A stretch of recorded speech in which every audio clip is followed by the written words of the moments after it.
Hello everyone, আসসালামু আলাইকুম। আজ আমি মাছের তেল বেগুন দিয়ে ভুনা করে দেখাবো।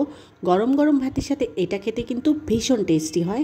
বড় কাতল অথবা রুইয়ের তেল হলে বেশি ভালো হয়, তবে এটি কেটে নেওয়ার সময় অবশ্যই খেয়াল রাখতে হবে এটা যেন পিঠ না গলে যায়, তাহলে কিন্তু সম্পূর্ণটা তিতা হয়ে যাবে।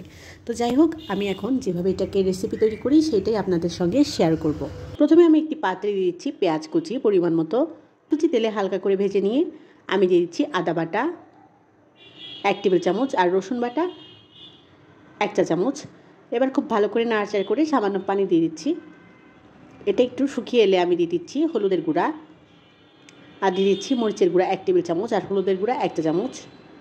দিয়ে দিচ্ছি 1 টেবিল চামচ পরিমাণের জিরে গুঁড়া একটু বেশি দিলে এটার কিন্তু টেস্টটা একটু বেশি হবে। এবার দিচ্ছি পানি দিয়ে এবার মশলাটাকে ভালো করে কষিয়ে নিচ্ছি।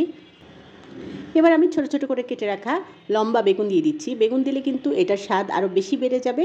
বেগুনটা খুব ভালো করে নাড়াচাড়া করে এটাকে খুব ভালো করে বেগুনটা কষিয়ে নিতে হবে। আগে আমি বেগুনটা খুব ভালো করে কষিয়ে নিয়েছি। এবার আমি আগে থেকে পরিষ্কার করে ধুয়ে রাখা বড় মাছের তেল আর দিয়ে দিচ্ছি ফটকা। মাছের তেলগুলো খুব ভালো করে পরিষ্কার করে নিতে হবে।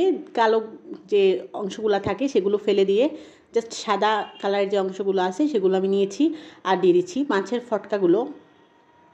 দিচ্ছি এবার কাঁচামরিচ। এবার খুব ভালো করে এটাকে আমি মশলার সঙ্গে মিক্সড করে নিচ্ছি। চুলার আঁচটা মিডিয়ামে রেখে এটাকে খুব ভালো করে পানি না দিয়ে কষিয়ে নিয়েছি। দেখুন, আমি কিন্তু এটাকে তেল অনেক কম ইউজ করেছি, কারণ এটা থেকে কিন্তু যথেষ্ট পরিমাণে তেল বের হবে।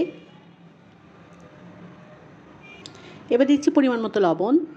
কষিয়ে নিয়ে যখন পানিটা এরকম হালকা শুকিয়ে আসছে, ঠিক এই পর্যায়ে আমি এটাকে ঢাকা দিয়ে দিব।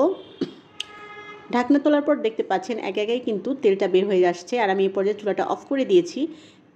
এটা কিন্তু তৈরি হয়ে গিয়েছে। খুব ইজিলি এটা তৈরি করা যায়। যারা এটা পছন্দ করে খেতে কিন্তু ভীষণ মজা লাগে গরম ভাতের সঙ্গে। Thank you for watching. আসসালামু আলাইকুম।